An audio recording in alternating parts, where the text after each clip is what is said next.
Listings and listing agreements. A listing is a bilateral employment contract between principal and broker, whereby the broker is employed by the principal to find a buyer and accept a deposit. It is the most essential element of an enforceable broker-principal relationship.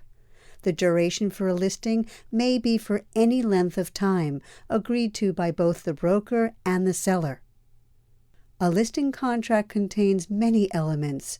You'd want yours to contain the following: names of the parties to the contract, the type of agency created, the broker's authority and responsibilities, the location of the property, which may be a street address, legal description, or tax parcel number, the listing price, beginning and ending dates, real and personal property included, the commission to be paid, authorization to advertise, including the placement of a for sale sign on the property, type of deed used for conveyance, the terms for termination of the contract, an indemnification clause, fair housing and antitrust information, the signatures of parties authorized to perform, and the protection period clause.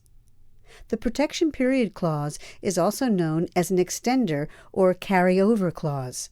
The purpose of this clause is to make it possible to close deals with buyers you found during the term of the listing. For example, let's say that last week you showed a property to buyers and they did not make an offer. The listing expired last night, and today the buyers called to make an offer. You call the seller and ask if he is listed with another company. He replies, no. You ask if he still is interested in selling, and he says yes. If the buyer's offer were accepted, your company would still be due a commission even though the listing has expired. Next, let's review the types of listings contracts.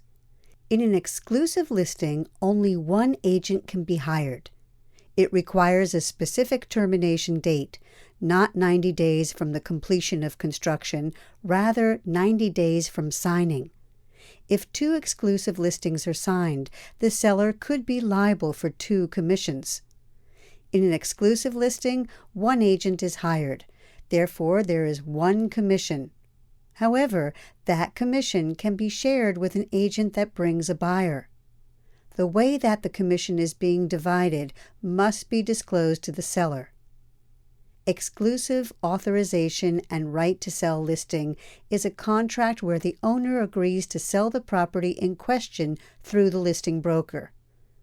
The listing broker does not need to show that he is the procuring cause of the buyer. They get paid no matter who brings the buyer, as long as the property sells in the agreed-upon fashion. This is when you would see a broker for sale sign in the front yard. Only that broker is trying to solicit the buyer. This is what most people are accustomed to seeing. Exclusive agency listing is a contract where the seller agrees to pay one listing agent a commission. However, if the owner sells it themselves, the agent gets no commission. Thus, the agent would have to prove they were the procuring cause of the buyer. Imagine a broker's for sale sign in the front yard and a for sale by owner sign right next to it. An example of an open listing would be a builder-developer who hires an employee or site representative to sell homes in a subdivision. The developer also enters into open listings with brokerage firms in the area. So if the developer or the employee finds the buyer, the broker does not receive a commission.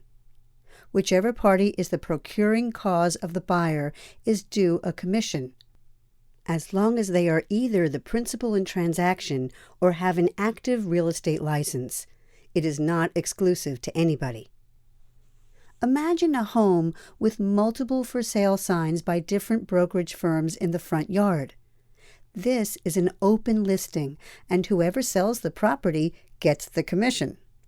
A net listing is when an agent agrees to sell an owner's property for a set minimum price. Anything over the minimum price belongs to the agent as commission. Thus, in a net listing, there's no stipulated selling price and no stipulated commission. For example, a property owner wants to obtain $500,000 for their property.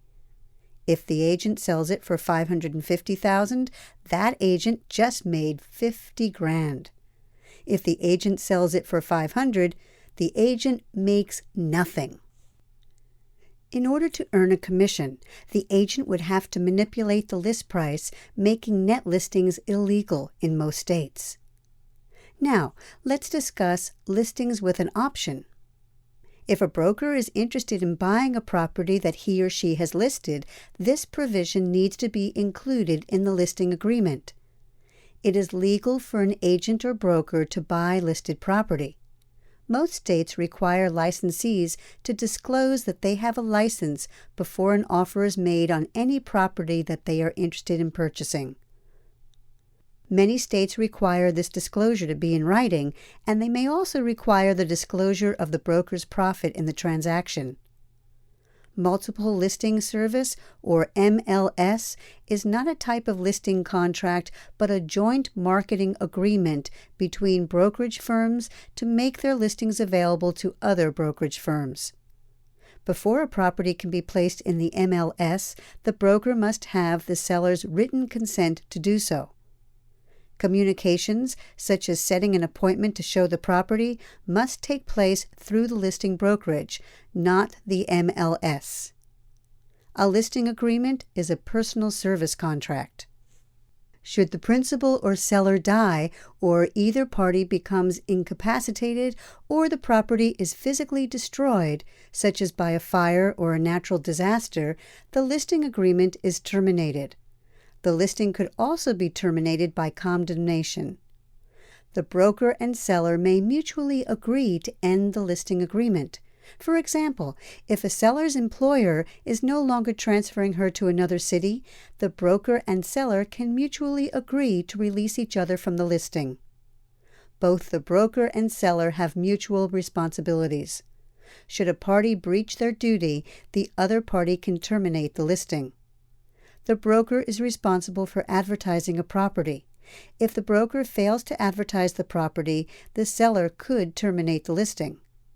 Should the seller file bankruptcy, the listing contract would end by operation of the law.